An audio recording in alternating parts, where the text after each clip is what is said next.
este video vamos a seguir un poco con lo que estuvimos viendo de qué es la ciencia de datos, para ver un poco más en profundidad cómo es la estructura de los proyectos de la ciencia de datos y cómo eso se ve reflejado en cómo dictamos las materias durante esta diplomatura y en dónde le van a servir las cosas que vayan aprendiendo en los distintos lugares. La realidad es que un proyecto de ciencia de datos no termina nunca, ¿sí? Si bien en la teoría tenemos todas estas distintas etapas, una vez que obtuvimos los datos, los procesamos, llegamos a unas conclusiones e incluso generamos un modelo entregable y lo pusimos en producción, todo esto vuelve a empezar. ¿Por qué? Porque tenemos nuevos datos, porque la tecnología va avanzando año tras año, entonces cada vez tenemos herramientas más poderosas y más nuevas. Y si queremos mantenernos competitivos, tenemos que seguirnos actualizando todo el tiempo. Entonces, todo empieza con un problema de negocios, ¿sí? Le llamamos problema de negocios, pero en realidad es cualquier problema que tenga la gente, ¿sí? Lo podemos pensar desde un punto de salud, desde un punto de vista social, desde un punto de vista académico. Por ejemplo, hay proyectos de ciencia de datos en donde se trata de encontrar configuraciones de moléculas que por ahí nada tiene que ver con los negocios o la bolsa, una empresa, lo que uno se imaginaría, ¿sí? Entonces hay que tener bien en claro que esta definición de un problema es muy, muy amplia, ¿sí? Una vez que tenemos una necesidad en mente, podemos pasar a la segunda etapa, que es el análisis y la exploración de datos. Seguramente que por acá también podemos tener una parte de recolección de datos que puede ser parte de este proyecto, pero también puede ser que usemos datos que ya estén disponibles. Entonces, lo primero que hacemos es verlos, es ver si los patrones se corresponden con nuestras creencias previas o no, si tenemos suficientes datos, si nos faltan, si están muy sucios, si fueron recolectados correctamente o no podemos confiar en realidad en esos datos. Entonces, todo ese tipo de preguntas es un proceso que es muy necesario y que es justamente lo que vamos a estar viendo en esta materia y en la que sigue, también en curación de datos. En curación lo van a ver desde un punto de vista un poco más de programación y de sanidad de los datos. Dentro de este análisis no solamente vamos a usar herramientas estadísticas, sino muchísimo de visualización, porque la idea es que nosotros mismos como investigadores podamos comprender los patrones que se ven reflejados en nuestros datos. Una vez que más o menos conocemos los datos y hemos desarrollado algunas preguntas a responder, empieza la parte del modelado o del aprendizaje automático, que incluye una parte de ingeniería de características y una parte de modelado predictivo, que estas dos cosas van y vienen, ¿sí? Hay algunos modelos en los que incluso la ingeniería de características es muy simple y el modelo muy complejo, o al revés, la ingeniería de características es muy compleja y luego un modelo más simple, ¿sí? Entonces, estas dos cosas las van a estar viendo durante las últimas 3 materias obligatorias de aprendizaje automático. Y finalmente, tenemos el último paso, porque hicimos todo esto porque queríamos generar un cambio, queríamos tener un impacto, queríamos tener conclusiones que fueran accionables. Entonces, al final de todo esto tenemos que comunicar los resultados, ¿sí? Y para eso volvemos a usar las herramientas de análisis y visualización de datos. Tanto en poder entender cuál es el impacto real de nuestros resultados, como en poder comunicar efectivamente ese impacto a otras personas que probablemente no sean de esta área. Esto muchas veces incluye tener que explicarle a alguien que no sabe nada de computación, ni de programación, ni de ciencia de datos, qué es lo que puede hacer con nuestro modelo y qué es lo que no puede hacer con nuestro modelo, ¿sí?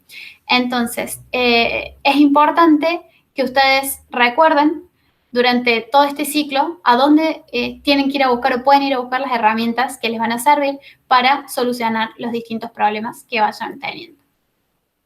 Entonces, ahora una de las preguntas es, ¿tenemos que hacer todo esto? ¿Qué pasa si solamente vemos una parte? Y eso es algo muy común, ¿sí? ¿Por qué? Porque el Internet está lleno de tutoriales. Y si bien son muy útiles, si queremos formarnos una idea global de lo que significa la ciencia de datos, tenemos que entender todas estas distintas partes. Por ejemplo, ¿qué pasa si queremos hacer Machine Learning sin saber análisis de datos? Lo primero es que no van a saber qué modelar. ¿Dónde es que esto sucede mucho? Cuando estamos aprendiendo Machine Learning, nos vamos a centrar en resolver ciertos problemas. ¿Por qué? Porque no vamos a hacer todo el ciclo de ciencia de datos si en realidad lo que nos está interesando es aprender este pedacito. Entonces, ¿qué hacemos? Vamos y descargamos un dataset y probamos distintos modelos sobre ese dataset. Y la vida real no es así. En la vida real yo tengo un conjunto de datos, pero no estoy muy segura de cuál es la respuesta que yo necesito, cuál es la pregunta que tengo que hacer esos datos para solucionar un problema dado. Esto también es muy importante, no van a poder interpretar correctamente el impacto de sus resultados, porque todo esto son números. Podemos hacer muchas cosas, pero muchas de esas cosas pueden no ser válidas. Por ejemplo, si ustedes realizan un test A/B, que es, por ejemplo, cuando separan su grupo de estudio en dos grupos, a uno lo someten a un tratamiento que puede ser, por ejemplo, una página web con dos botones distintos, y al otro grupo no, lo mantienen como control. Entonces, si ustedes ven una diferencia entre esos dos grupos, ¿es significativa o no? ¿Era su muestra lo suficientemente grande? ¿Cuál era el poder que tenía su test para detectar o no un cambio en la comparación, en la métrica que ustedes estén eligiendo? Eso es algo que viene de la estadística y que hay que saber cómo interpretar esos resultados. Y después tenemos la inclusión de bias, ¿sí? Bias o sesgos.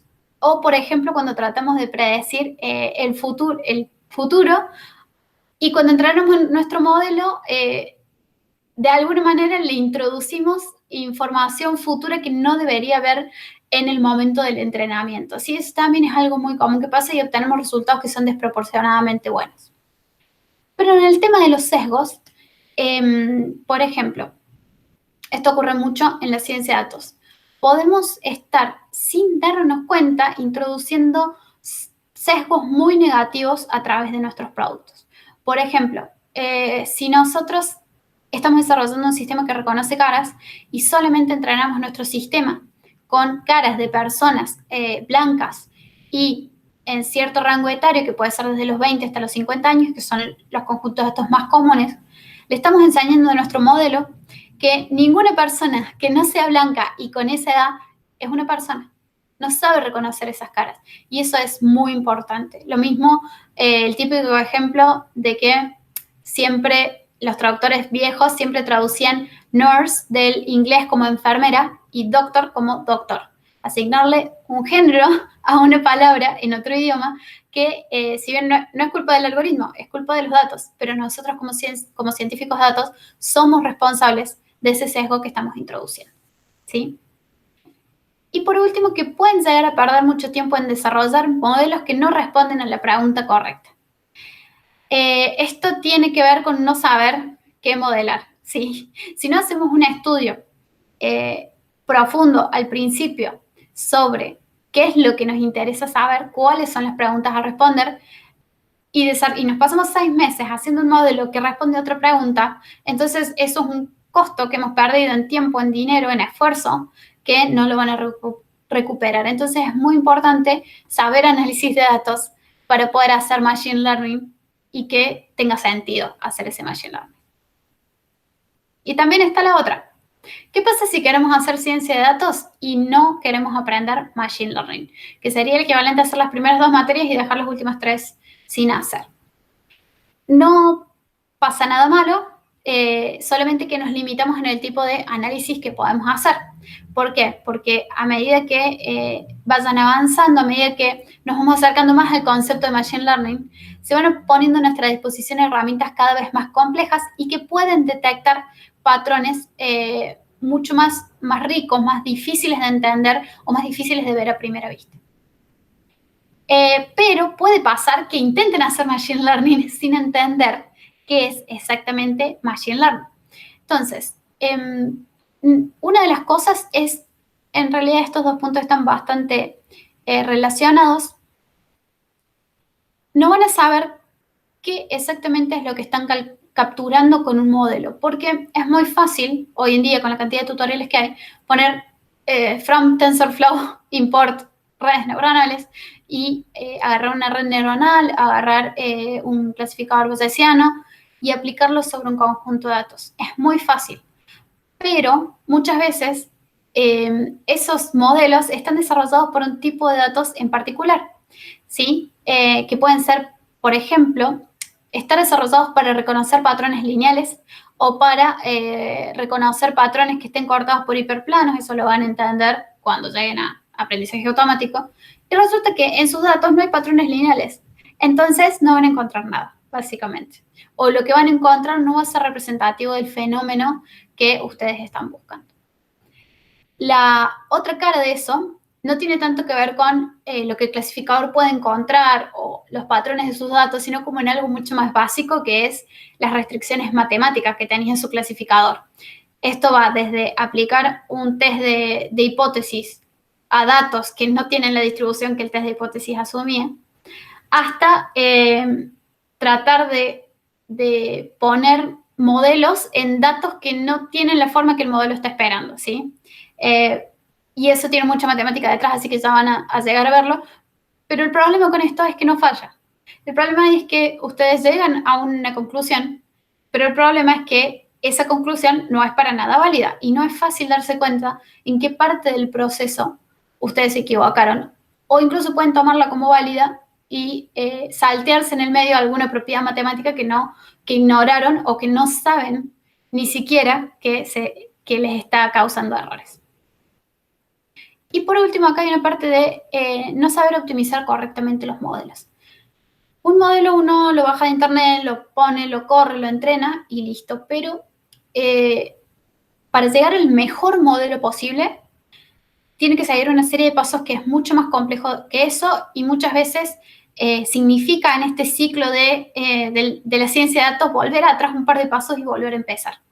¿Sí? O incluso en el entrenamiento del modelo, saber qué cosas tocar para ir optimizando esta optimización, de hecho, para ir optimizando los hiperparámetros que se utilizan en la optimización de parámetros. Todo eso también lo van a ver ya hacia el final de la diplomatura, en donde van a estar practicando con modelos muy complejos y practicando entender qué es lo que está sucediendo por atrás de ese modelo y cómo obtener el mejor resultado posible y no quedarse al mismo nivel que cualquier otra persona que descarga un conjunto de datos, descarga un tutorial, lo aplica y obtiene un numerito.